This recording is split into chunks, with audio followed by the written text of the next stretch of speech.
സംസ്ഥാന നൈപുണ്യ വികസന മിഷന്റെ കീഴിൽ ആദ്യ ജില്ലാ നൈപുണ്യ വികസന കേന്ദ്രം നിലവിൽ വന്നത് പാപ്പനംകോട് തിരുവനന്തപുരം.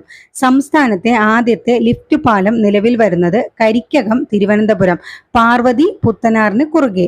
സംസ്ഥാനത്തെ ആദ്യ സിനിമാ ടൂറിസം കേന്ദ്രമായി വെള്ളായണി കിരീടം പാലം. വിനോദ സഞ്ചാര വകുപ്പിന്റെ പൂർണ്ണ നിയന്ത്രണത്തിനുള്ള സംസ്ഥാനത്തെ ആദ്യ ഡെസ്റ്റിനേഷൻ വെഡിംഗ് കേന്ദ്രം നിലവിൽ വരുന്നത് ശംഖുമുഖം തിരുവനന്തപുരം. സംസ്ഥാനത്തെ ആദ്യ കൂൺ ഗ്രാമം പദ്ധതിക്ക് തുടക്കം കുറിച്ച പഞ്ചായത്ത് നന്ദിയോട് തിരുവനന്തപുരം. കേരളത്തിൽ ആദ്യ ഓക്സിജൻ പാർക്ക് നിലവിൽ വരുന്നത് പാളയം തിരുവനന്തപുരം. കേരളത്തിലെ ആദ്യ ജില്ലാ മോഡൽ എംപ്ലോയ്മെന്റ് എക്സ്ചേഞ്ച് നിലവിൽ വരുന്നത് തിരുവനന്തപുരം കടകംപള്ളി.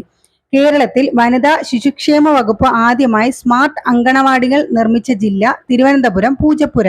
സംസ്ഥാനത്തെ ആദ്യ ആധാർ പരാതി പരിഹാര കേന്ദ്രം നിലവിൽ വന്ന ജില്ല